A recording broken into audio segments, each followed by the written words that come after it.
Hi guys, and welcome to the first episode of Balcony of Unsaid, place where I try to unpack all the little secrets inside our heads. Or, if I'm gonna be honest, where I just yap about everything that keeps me up at night. And believe me, there are a lot of things that keep me up at night. And I guess I love to overshare on the internet because I have a free will, and why not? So today's episode is about a very specific form of self-betrayal, which is lying to yourself. Because I don't know what about you, but I've realized that I've become really good at this, unfortunately. Like that good that now even I can't figure out where I'm lying to myself and where I'm telling the truth. That's what a toxic, fucked up relationship I have with myself. Anyway, let's start with something simple and basic. Have you ever been invited to some party, event, meetup, hangout, whatever, and before you even know what it is, you're like, nah, without me, not going, as always, gonna stay at home, I don't know, tell everyone I've died, or come up with any other reason why I'm not going, because I'm not. Again, I do that all the time, unfortunately, because I'm a fucking weirdo, or I'm just a girl, I'm just an introvert. Fuck off. But then 10 seconds later, I become really angry and annoyed with myself, and I start scolding myself for not going.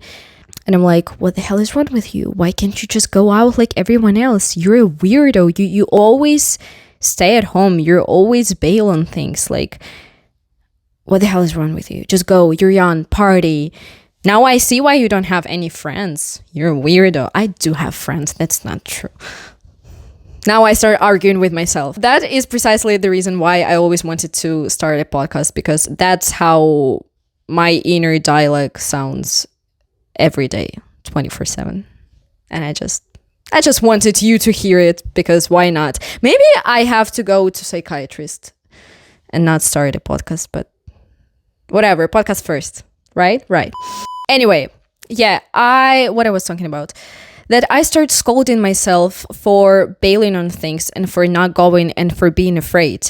So to avoid this really uncomfortable inner conflict, I started lying to myself and trying to convince myself that, oh, no, I refuse to go somewhere, not because I was afraid, but because it's just like not my cup of tea, like the party is lame, or I'm just protecting my peace and energy, and I genuinely don't want to go, not because I'm afraid. Like I started to come up with any other possible reason why I refuse to go somewhere, but it's not because I was afraid. Which is, sometimes it's true. Sometimes you really don't want to go somewhere because, I don't know, you're tired, or you have some other plans, or that's just not your kind of party. Like, don't tell me I need to go to some rave at 2 a.m. in the middle of nowhere with people I barely know to do what exactly? Yeah, not my cup of tea. I would rather stay at home and watch Stranger Things with an ice cream, because in my opinion, it's much better evening. No hate on people who go on raves. Like, I am fascinated by you. I want to be you. I'm jealous. But I'm a fucking loser who stays at home on a Friday night. So.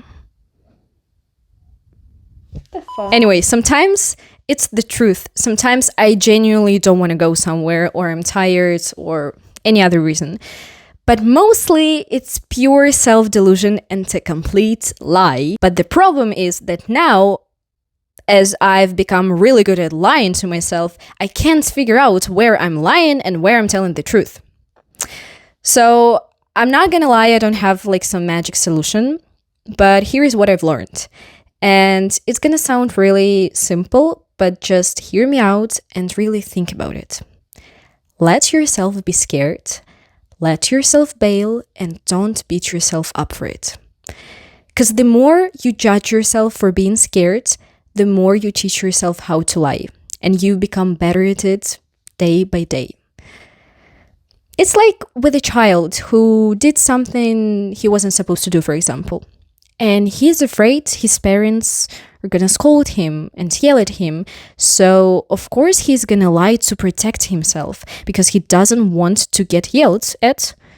So he's lying, not because he's sneaky, not because he's bad, because he just wants to protect himself. Same with ourselves. We all have this inner child inside of us who, for example, is afraid of people, or he's afraid of being judged. So next time, instead of yelling at your inner child for being afraid to go somewhere and for bailing, just hear him out, okay? Just listen to him, comfort him, make him feel heard and seen. Like, okay, I understand you're afraid. There is nothing wrong with being afraid. That's totally fine. If you really feel like this event, even the thought of it, makes you uncomfortable, stay at home. Nothing wrong with staying at home. But just tell me the truth. Are you staying at home because you're afraid or because you genuinely want to stay at home? Like, try to find this safe connection with your inner child when he doesn't feel threatened by opening up to you. And I know it sounds maybe for some people weird, maybe very simple, but this thing does magic. Because it's not about, you're not gonna magically stop bailing on things and start socializing and going to parties. That's not what this conversation and this advice is about. This advice is about returning this trust between your inner child and yourself. So the next time you refuse to go somewhere, you just will know why, the reason, the true reason behind your refusal. And second, very important advice for all anxious people, because I'm a very anxious person and I don't know what about you, but I always feel kind of trapped when I make plans, because I just feel like if I said yes to some party, then I need to go there and be there and stick to it, and it feels like I can't leave, which sounds dumb because like no one closed me in some room, and threw away the key. I can always leave, but it just feels like, especially when you're with friends and you came all together, if you're gonna leave, it will look weird and maybe you will feel weird, so you end up not going at all, then making yourself really uncomfortable and overwhelmed or something like that. But just go, check the vibe. If you're gonna still feel uncomfortable when you come, for example, to this party or event or whatever, even if it's just, I don't know, coffee with your not close friends or something like that, and you feel anxious, go, say yes. That's already the win.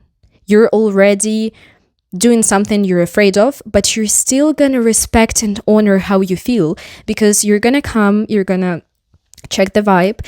If you still feel uncomfortable or something feels off, leave. And there is nothing wrong with leaving, because that's where pure self-respect is. Because you came, you already did something that you can be proud of, because you overcame your fear. Yes, small one, but it's still a win. But you honored how you felt and you left. And that's completely fine, because I think when you did something, you're not going to regret it. I don't think that you're going to regret leaving because you're honoring your feelings. But I think it's better than sitting in your room and wondering, maybe I should have gone to this party. Maybe it could have been fun, or maybe not. I don't know. Like, if you didn't go, you're going to sit and wonder, maybe it could have been fun. Maybe something cool could have happened, but you didn't go. And now you don't know. Maybe the party is lame. Maybe the party is the funnest, the coolest party you've ever seen, and you are not there. Yeah, you can see that I have a FOMO, right? Yeah, I'm not going anywhere, but I have a fear of missing out. That's me. Whatever. So just remember that you can always leave, and it's better to go, try, but if something feels off, leave. But if it feels right, if it feels good, then you're gonna have fun, maybe meet some cool people, and just, it will start something good in your life. Who knows? You never know. Okay, so now let's move to something deeper, which is dreams.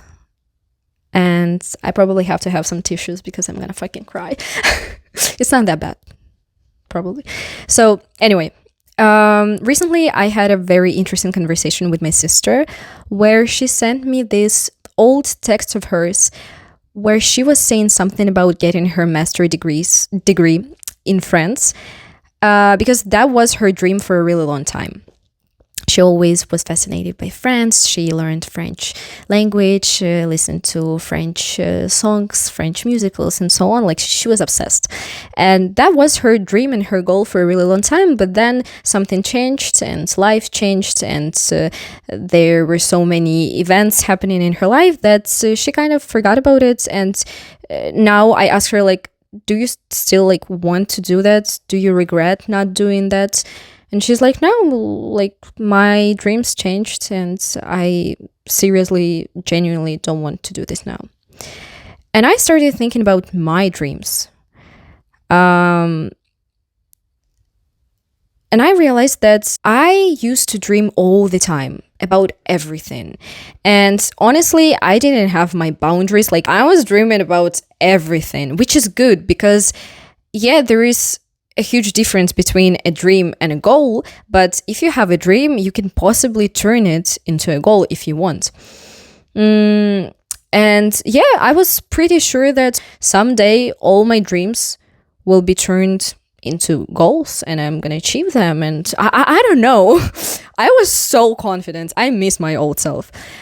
Or I was delusional. I don't know. So what I wanted to say is that I didn't realize how and when, but somewhere along the way, I stopped dreaming at all.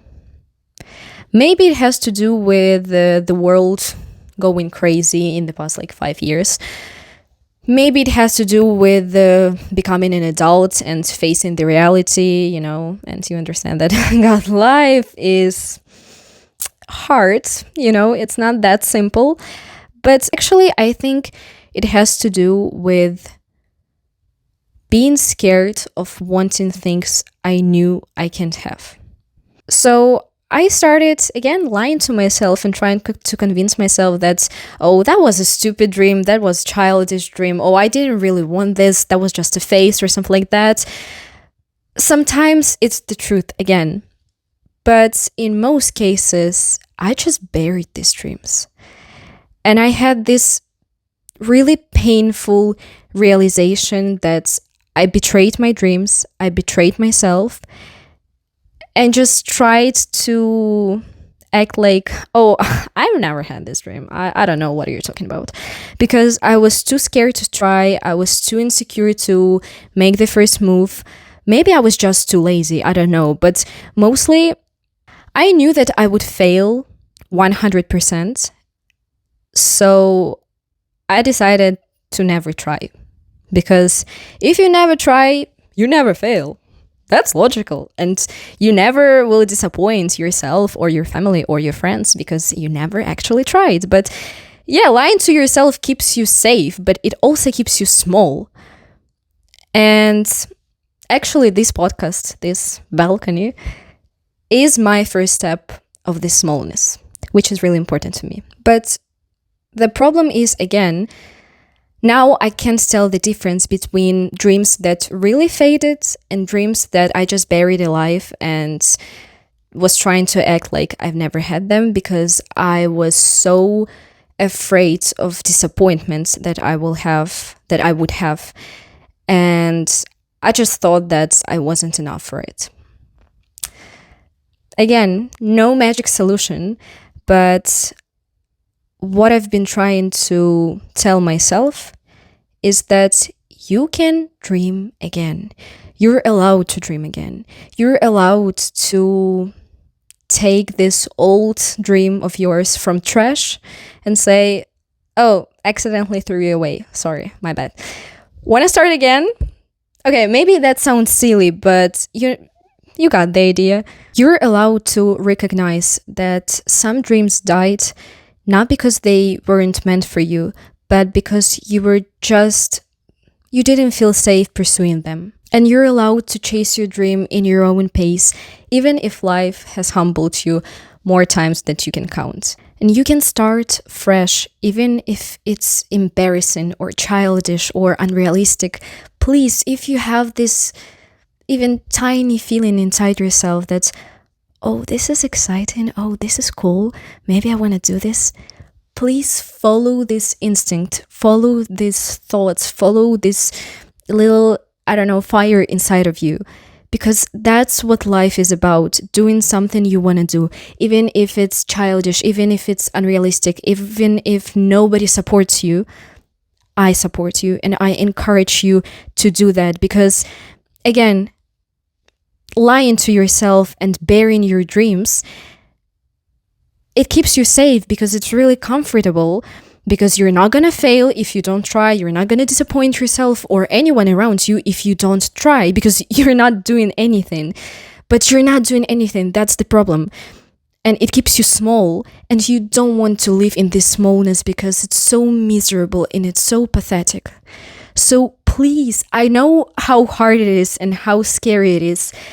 Believe me, I know. I think for the last 5 fucking years of my life, I've been living in this smallness, in this misery of wanting to do so many things, but not allowing myself to do that because, again, I was insecure, I was afraid, I was maybe lazy, but I was 100% sure that I'm gonna fail, and I thought I couldn't handle these disappointments. I couldn't handle, I thought that it would just make things worse. So I decided to do nothing. It's just to sit in my comfort zone because it's safe and it's cool and nothing is gonna bother me. But at some point, your comfort zone starts bothering you because you're not growing, you're not developing, you're not happy either because you're not doing things that makes you happy. Because sometimes things that make you happy, they take courage and they take risks. But if you follow it, I'm 100% sure that you're gonna grow, you're gonna be happy, and you're gonna feel new energy, and just everything is gonna work out. I'm sure. This podcast is my first step out of the smallness. And I'm shitting my pants right now. I re-recorded that shit I don't know how many times, but I'm doing this because sometimes just doing something, just making the first move, it feels so great because you're finally stepping out of this comfort zone, of this circle that sometimes it just feels like it was killing you. And finally, I'm moving and I feel great. I feel scared as shit. I feel anxious. I couldn't sleep today before recording this podcast. I know what I'm talking about, but it still feels good. So today, after this podcast, maybe ask yourself where I'm protecting my peace and where I'm protecting my fear. Which dreams has really faded and which I buried alive because I just thought I wasn't enough for them. And be honest with yourself. Don't judge yourself. Remember to comfort your inner child because sometimes the bravest thing that you can do for yourself is just be honest with yourself. And being honest sometimes it's the first step into achieving your dreams and becoming a better version of yourself, happier version of yourself, more satisfied version of yourself. So that's all for today. Thank you for hanging out with me on the balcony of Unsaid. Thank you for listening. It means the world to me. Remember to be gentle with yourself and be honest with yourself. And when you can't, just try to notice that at least. I'll see you next time. Same balcony, but maybe we'll be slightly more self-aware. Take care of yourself, diva, because remember, you are a diva. You're enough, you're smart, you're beautiful, you're the best, and I love you. Mwah.